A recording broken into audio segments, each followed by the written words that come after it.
anime is no longer just a niche interest.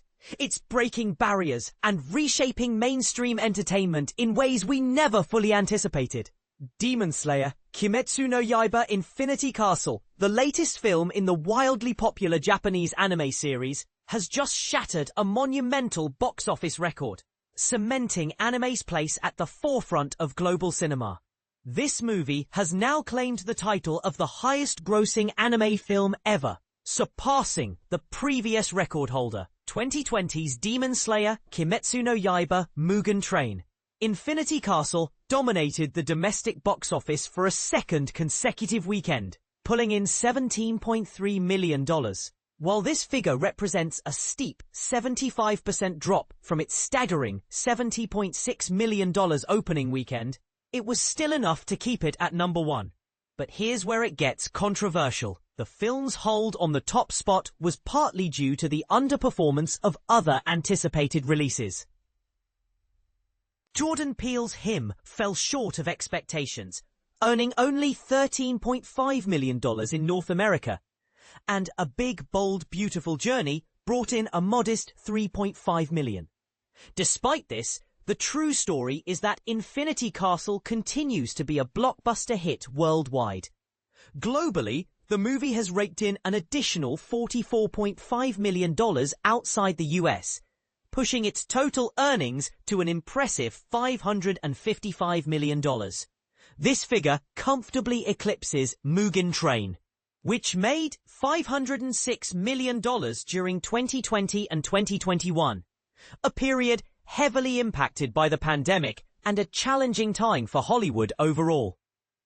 When the previous Demon Slayer film unexpectedly soared at the box office, many saw it as a sign that anime was gaining serious traction in mainstream culture. Now, with Infinity Castle, that shift is undeniable. The film has already earned $104.7 million domestically and stands as the only animated movie in 2025 to surpass the $100 million mark in the US so far. Anime's moment in the spotlight is bigger than ever. In its home country of Japan, Infinity Castle has been a massive success, grossing over $200 million to date. But what's truly remarkable is how well it's performing internationally. More than 60% of its total revenue has come from outside North America. This global appeal highlights anime's expanding influence beyond its traditional fanbase. While anime has always enjoyed a dedicated following in the US, its popularity has accelerated dramatically in recent years.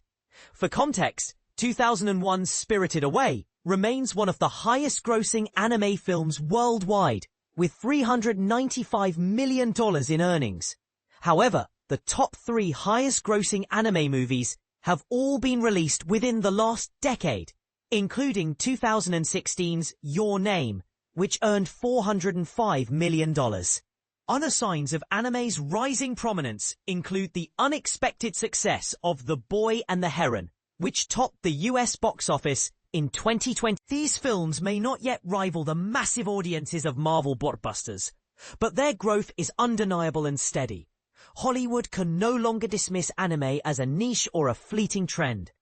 Sony's decision to cast well-known actors like Channing Tatum for the English dub of Demon Slayer was a savvy move, recognizing the lucrative potential of this expanding audience.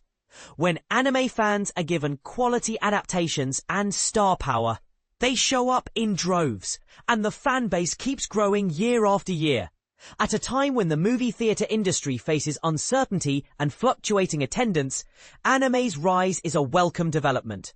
Anything that encourages more people to visit theaters regularly, whether in the US or internationally, helps revitalize the global box office.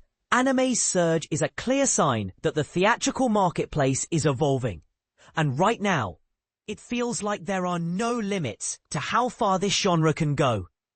Demon Slayer Kimetsu no Yaiba Infinity Castle is currently playing in theaters worldwide. What do you think? Is anime's growing dominance a sign of a permanent shift in entertainment, or just a passing phase? Share your thoughts and join the conversation below.